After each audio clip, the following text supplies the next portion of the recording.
they pick a couple things and say, you know, I'm going to have the best tilt in America, or I'm going to have, you know, the best Turk from the leg riding in America, or I'm going to have the best blast elbow in America, or low single leg, or I'm going to be an underhook guy. I'm going to keep guys tight the whole match, all right? And try to have a technique regimen that matches your style of wrestling, and your style matches your personality and your body type, right? I'll tell a quick story that just popped in my head. I wrestled in college with Randy Couture. You know, he's the MMA guy, right? And I remember the coaches made him. I wrestled at Oklahoma State, and it was during the John Smith timing, and they kind of tried to make us all wrestle like John, real fast and quick, right? I remember watching Randy after practice. We'd be going to the showers, and they had him hopping on dots. These were some good coaches too. They just kind of fell into that trap. They had him hopping on dots, hopping around cones, footwork, trying to get his footwork better because he was, according to them, was kind of clumsy. Well, like I said earlier, if you put a lineman at wide receiver, he's not going to be very good. Put this guy on the line. He's a phenomenal athlete. Well, he can't jump as high as a wide receiver. Yeah, well, that guy can't bench press 560 pounds either. Who's a better athlete? Depends on what part of the athleticism test you're testing, right? Anyway, I remember yesterday, walking in thinking, but I'm not Randy. But I'm not a bad athlete like him. Look at, they're trying to shore up his athleticism, you know? Kind of hopping on cones and over dots and all this footwork stuff. We go shower. We come out of the shower, he's still doing this stuff. We're trying to kind of mold this guy into a better athlete. Now he's known as one of the best athletes ever. 45 years old. He's beating up 20-year-old, you know, all-stars and whatnot. At least he was during his MMA career. He's a great athlete. And I also remember this. After about a year that, he was there for 3 years when I was there, he said, you get mad for dual meet, and you know, screw this, I'm done. I'm wrestling my way. No more of this bull crap. I'm sick of this Oklahoma State crap. I'm wrestling my way. I'm pushing, I'm pulling, I'm underhooking. I'm a Greco guy. And that's what he was a Greco guy. They recruited from the military. He was 24 years old as a freshman. So he had 6 years of Greco-Roman under his belt all over the world. And so he ended up tying people up, wrestling in underhooks and collar ties, and was second in the NCAAs twice. Two-time NCAA finalist. He was never a champ, but who cares? Two-time NCAA finalist is very good, and he probably would not have even qualified if he kept trying to wrestle that lightweight, quick, fast-footed style that the coaches were trying to mold him into. Okay? So I think over the years, and I know they don't, colleges don't do that anymore like they used to. I think, you know, as we get older, that's 20 years ago, I think we all get smarter, but I hear youth and high school coaches still trying to fall into that trap, okay? So, again, it comes down to your style, and the techniques within your style is something you need to pick and choose wisely, with still maintaining a good, solid core drill routine, okay? And there's a prime example that I remember that was yesterday.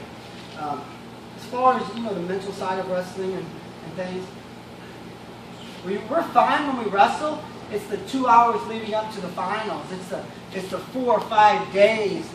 It's Monday and I got a dual meet Friday, and I'm worried about this dual meet match for 4.5 days, right? That's what wears on you. And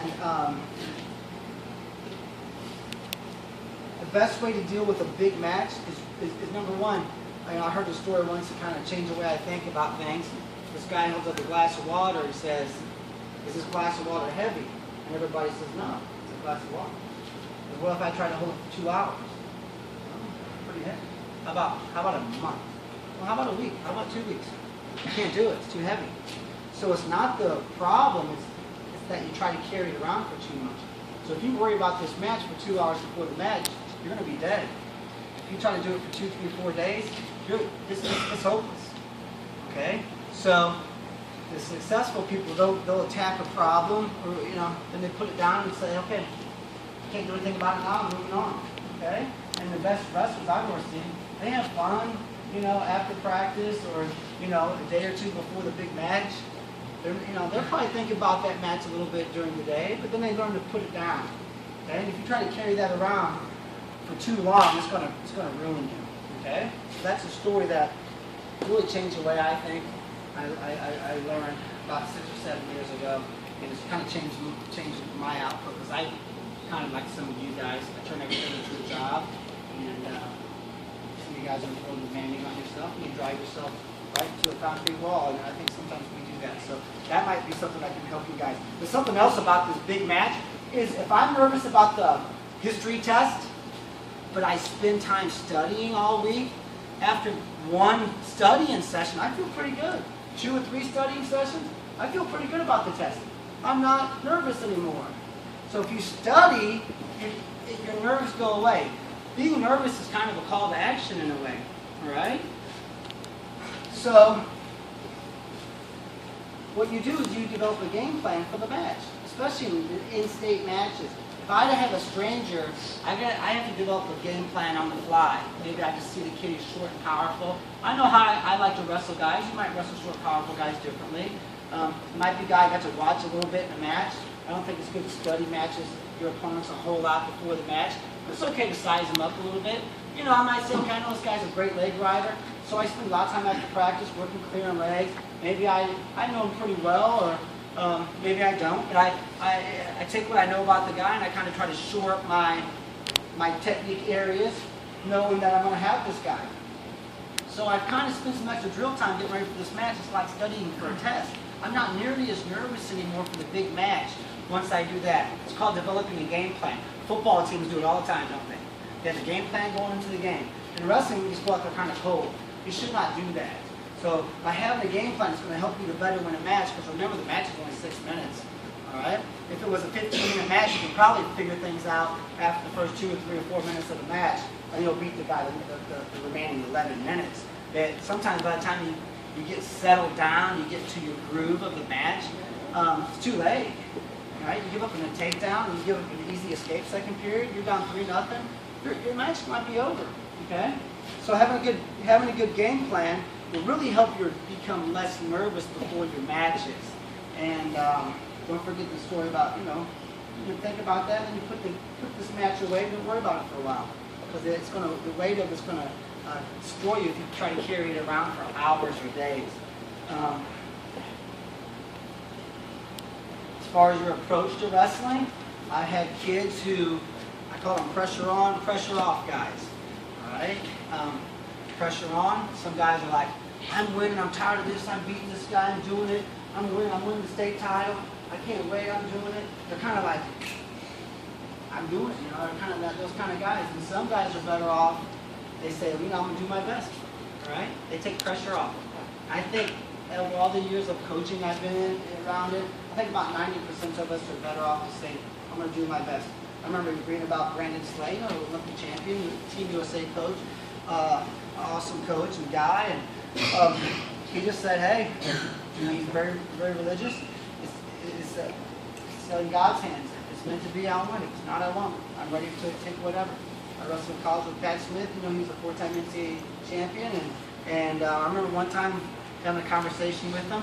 I was getting worked up about matches, and sometimes, and he said, Nick, you know why I've won 3 NCAA titles already? And he said this, and I'll never forget it. Because I know he dated this girl back then named Candy. He's like, I'm going to marry Candy, and I'm going to have a great life. I'm going to be a college coach. I'm going to have some land and a nice house. And I'm going to have a great life, no matter what happens in college wrestling. He was looking way beyond this one season. And that allowed him to kind of see the big picture and not wrap everything up in this one match or this one state tournament or this one weekend. Because I know I'm going to have a great life no matter what happens out there. I got big plans for myself outside of wrestling. Okay? So that might be something. There's a couple guys who had a lot of success that maybe you guys can learn from. But in my experience, most of us are better off just saying, hey, I'm going to do my best. I'm going to wrestle very smart, like Nick preaches. And if I got to make changes during the match, I'll do it. If I lose, I lose. If I win, I win.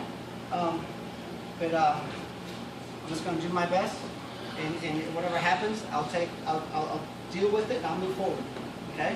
And I don't have my whole identity or existence wrapped up into this one state tournament or wrestling at this one specific college. Okay? And I think that might be pretty important as well. Something else I've noticed is I learned from a great coach years ago. I didn't always take this advice. He's like, hey, things only affect you if you let them affect you. You'll shrug it off. He said, he was Olympic champion. He said, because that's my whole outlook, is I shrug everything off. If I have a bad practice, I'm not happy about it, it affects me, but I learn to just shrug it off. And there's a great saying, you guys have probably heard, that the best athletes have short memories. And that's kind of what they're saying. And he said, hey, I just shrug everything off. And he used this analogy. It's like water off a duck's back, is what he said. If you guys ever heard that. You know, you dump water on a duck's back and it rolls right on. Don't let them affect you. All right? Let the kid at school affect you, and you have issues here. If I let this, the fact that he took me down today in practice 5 times affect you, well, then it's affecting you. You let it happen. He took you down, so that's over. Let's just say, okay, that's fine. He took me down. I know I need to do this and this and this. We'll go out again tomorrow. Let's get out of here. Okay? And you just kind of let things calm down. I remember one time I was a high school coach in Texas. This kid, Darian, he was an awesome kid. Didn't know anything about wrestling. Went to a freestyle tournament. He goes out there against the state Texas runner-up. He gets pummeled. And I'm like sitting there on my side. I'm eating some nachos or something. He comes up to me. And he's like standing there like this.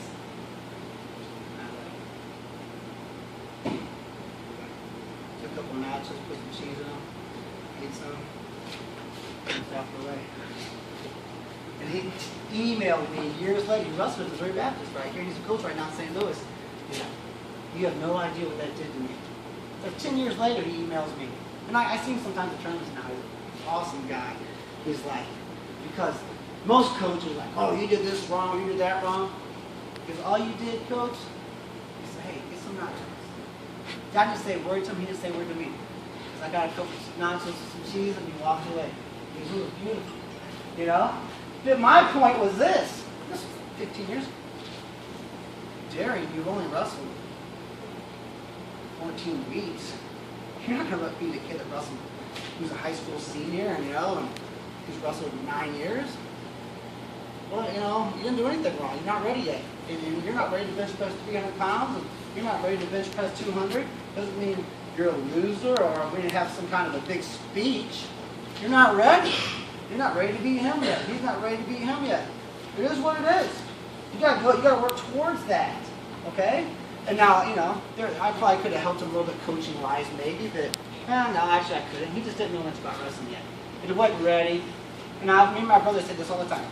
Don't worry about that kid yet. You worry about these 300 kids in America. You worry about those 2 kids in the workout room. You worry about this 85 kids in the state of Missouri who are within 2 years and 10 pounds of you.